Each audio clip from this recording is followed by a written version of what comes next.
the investigators, the criminal investigation department. We have the NTTD, that is the motor traffic and transport unit. We have the station, that is the general policemen. They, you go, you see them at the distance. We have FPU, formed police units. We have CTU, counter-terrorism unit. We have a lot of units or departments in the police service, but all of us, we work together to achieve the common goal of protecting life and property, preventing crime, and ensuring that there is peace.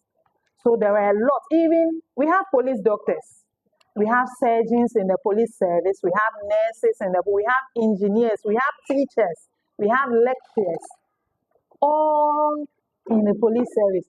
We have footballers, we have the sports people.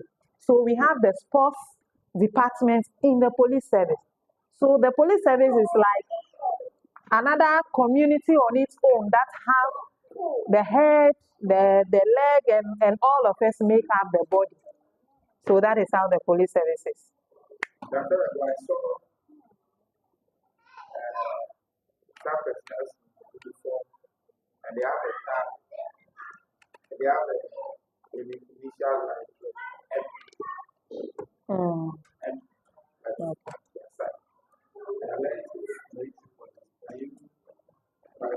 yes. So those you see with the tag mostly are the, not mostly, they are military police. You see MP on it. It's a red band that they normally do this. So the Ghana Armed Forces is also like a community on its own. They also have their departments and what everybody does. And since it's a community on its own, they have their own rules and regulations. Of course, those rules and regulations has to conform with the general rule, which is the Constitution. Okay, so those rules and regulations also have people that implement it. And you know, the laws of Ghana are implemented or are enforced by the police. So when you go to the military side as well, or the armed forces side as well, the laws governing the armed forces is also enforced by the police, but not we, the outside police. But that is why they have the military police. So the work of the military police there is just like the normal police here. But that military police personnel cannot come and arrest a civilian. It can only arrest a military personnel. Even if they come and chance on a criminal activity going on, when they arrest you as a civilian performing or engaged in any criminal activity, they will take you straight to the police station. They will not even send you to the Burma camp or anything. But if they should see a military personnel misbehaving in public and they arrest that personnel, they will send that personnel to the military camp, and then they will apply their military rules on the person.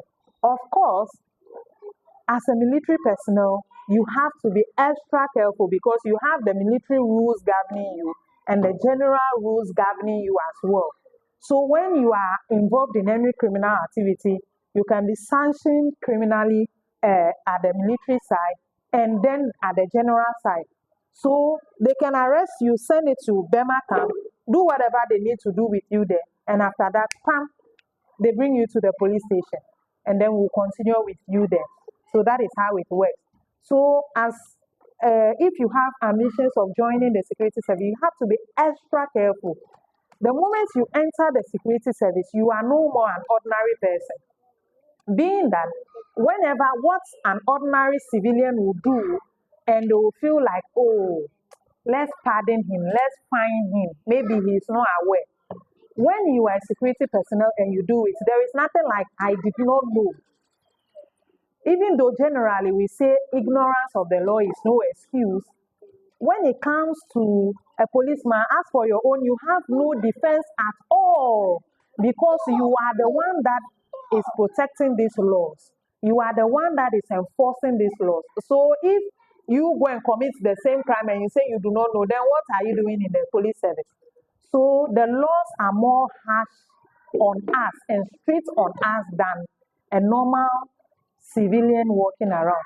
If I recruit some civilians and I go and book a rifle and we go for armed robbery and we are caught, if they are sentencing those civilians to maybe 10 years imprisonment, I will get the maximum 25 years because I should know better. So that is how it goes. I think you answer some questions, but then let me ask you, in the police service, I think the hierarchies are like from the IGP down or from down Okay. up to the IGP. Okay.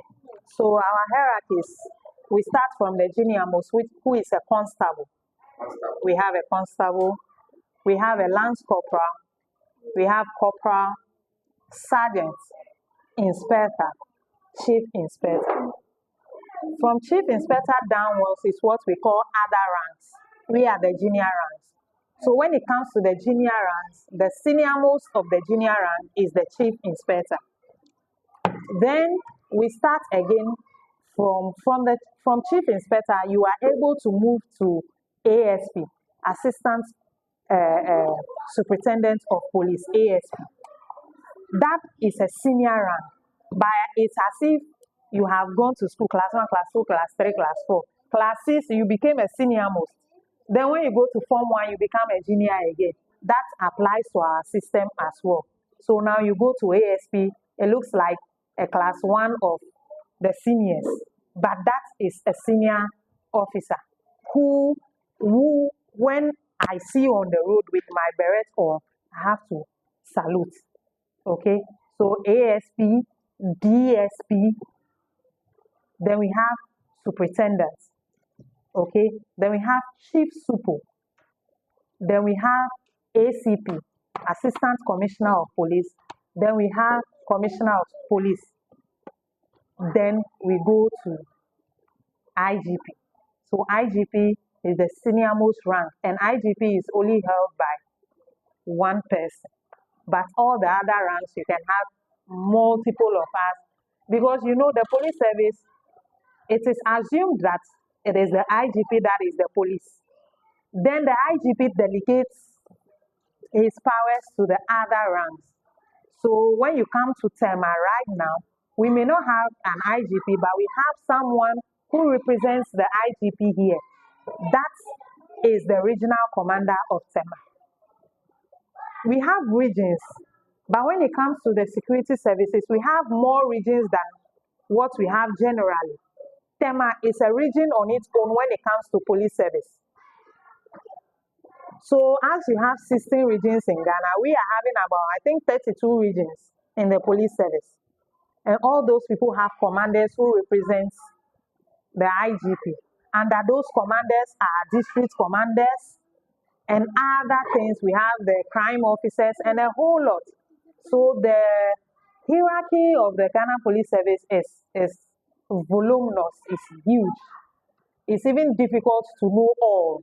Mostly you tend to limit yourself to the area where you are specialized. You know more about that than the others. The same, yes, we are all police officers, but some things in other departments, I may not have full idea. So if you call me right now and you bring maybe a forgery case, I might have only the preliminary issues, but I'll have to call someone I know in the CID department to ask, oh, when it comes to this, what and what and what needs to be done? You understand? The same comes with the NTTD side and all those things. So that is how it is.